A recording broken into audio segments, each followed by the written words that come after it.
اعوذ باللہ من الشیطان الرجیم بسم اللہ الرحمن الرحیم السلام علیکم ورحمۃ اللہ وبرکاتہ۔ اللہ تعالیٰ آپ سب کو اپنے حفظ و امان میں رکھے۔ ایک چوہا کسان کے گھر میں بل بنا کر رہتا تھا۔ ایک دن چوہے نے دیکھا کہ کسان اور اس کی بیوی ایک تھیلے سے کچھ نکال رہے ہیں۔ چوہے نے سوچا کہ شاید کچھ کھانے پینے کا سامان ہو، لیکن جب غور سے دیکھا تو پتا چلا کہ وہ تو ایک چوہے دانی تھی۔ خطرہ بھاپنے کے بعد اس نے گھر کے پیچھے جا کر کبوتر کو یہ بات بتائی کہ گھر میں چوہے دانی آ گئی ہے۔ کبوتر نے بہت مذاق اڑایا اور کہا، مجھے کیا، مجھے کون سا اس میں پھنسنا ہے۔ مایوس چوہا یہ بات مرغ کو بتانے گیا۔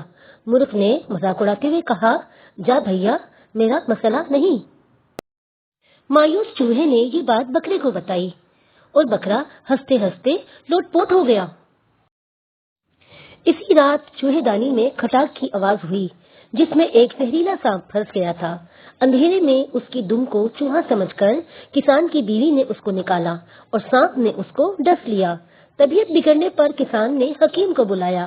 حکیم نے اسے کبوتر کا سوپ پلانے کا مشورہ دیا۔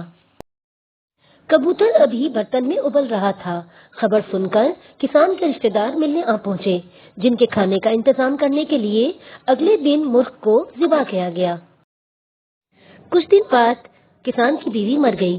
جنازے میں آئے ہوئے لوگوں کو بکرا کھلانے کے علاوہ کوئی چارہ نہ تھا۔ چوہا دور جا چکا تھا، بہت دور۔ اگلی بار اگر آپ کو کوئی اپنا مسئلہ بتائے اور آپ کو لگے کہ یہ مسئلہ آپ کا نہیں ہے تو انتظار کیجیے اور دوبارہ سوچیے۔ ہم سب خطرے میں ہیں۔ سماج کا ایک عضو، ایک طبقہ، ایک شہری خطرے میں ہے تو پورا ملک خطرے میں ہے۔ ذات، مذہب اور طبقے کے دائرے سے باہر نکلیں، خود تک محدود مت رہیے، دوسروں کا احساس کیجیے۔ پڑوس میں لگی آگ آپ کے گھر تک بھی پہنچ سکتی ہے۔ سوچیے، خدا را سوچیے۔